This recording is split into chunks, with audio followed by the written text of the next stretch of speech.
صلی اللہ علیہ نبی النبی علیہ صلی اللہ علیہ وسلم کما تدین و تدان، جیسا دو گے ویسا دو گے، عزت دو گے عزت ملے گی، دھوکہ دو گے دھوکہ ملے گا۔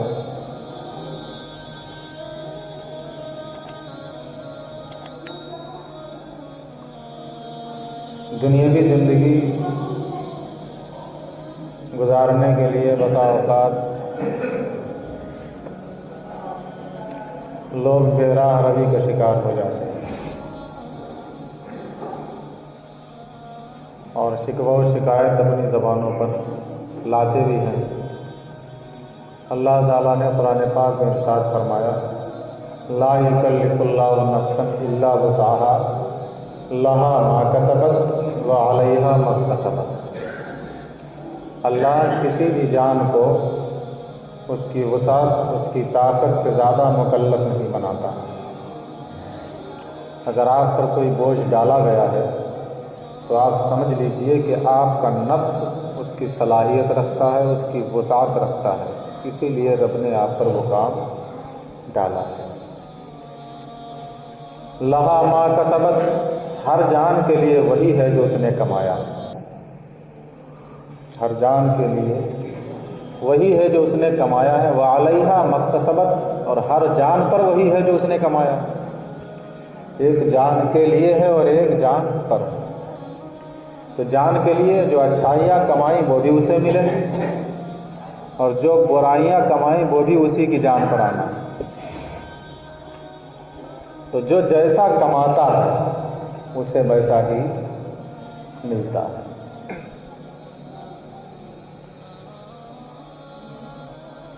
اس سے پہلے بھی میں نے کہا کہ چونکہ کمائی ہماری آپ کی اور ہمارا آپ کا رزق، یہ ہماری عبادات میں، ہماری روحانیت میں آڑے ضرور آتا ہے۔ جیسا ہمارا آپ کا رزق ہوتا ہے ویسے ہی ہماری دعائیں بارگاہ رب العزت میں پہنچتی ہیں۔ ہر انسان کو چاہیے کہ وہ رزق حلال کی تلاش کرے۔ اللہ رب العزت نے متعدد جگہ قرآن میں حلال رزق کو کمانے کی رغبت دلائی ہے اور اس کے فضائل اور اس کے مناقب بھی بیان فرمائے ہیں۔ آج ہمارے تاجروں کا حال یہ ہے، حالانکہ حضرت قتادہ رضی اللہ تعالیٰ عنہ فرماتے ہیں کہ تاجر جو اپنی زبان کا سچا ہو، امانت دار ہو، تو اس کے بارے میں فرماتے ہیں کہ اس کا حشر اور وہ قیامت کے دن صدیقین کے ساتھ اٹھایا جائے گا۔ اسے صدیقین کے ساتھ لائے گا جو امانت دار تاجر ہوگا، جو اپنی تجارت میں جھوٹ نہیں بولتا، اپنی تجارت میں سچا ہوگا۔ فرماتے ہیں التاجر الصدوق تحت ظل العرش یوم القیامہ۔ فرماتے ہیں کہ صادق سچا تاجر، اپنی تجارت میں سچ بولنے والا تاجر، اللہ رب العزت کے عرش کے سائے کے نیچے ہوگا قیامت کے دن۔ یوم لا ظل الا ظل عرشک، وہ دن جس دن اس کے عرش کے سوا کوئی سایہ نہیں ہوگا، اس دن اللہ رب العزت تاجر صادق کو اپنے عرش کا سایہ عطا فرمائے گا، جو اپنی تجارت میں جھوٹوں سے کام نہیں لیتے، جھوٹ بول کر کے کام نہیں لیتے۔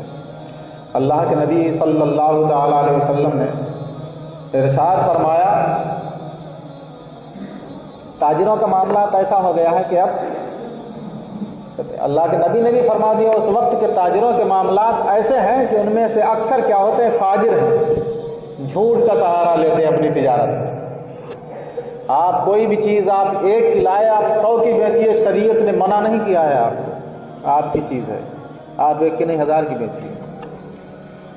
لیکن اس میں جھوٹ کیسے داخل ہوتا ہے؟ اس میں جھوٹ ایسے داخل ہوتا ہے کہ ہم اور آپ کیا کرتے ہیں کہ لاتے ہیں 10 روپے کی اور گراہک کو بتاتے ہیں 90 روپے کی لائیں، تم سے صرف 10 روپے فائدہ لے، آئی 10 روپے کی،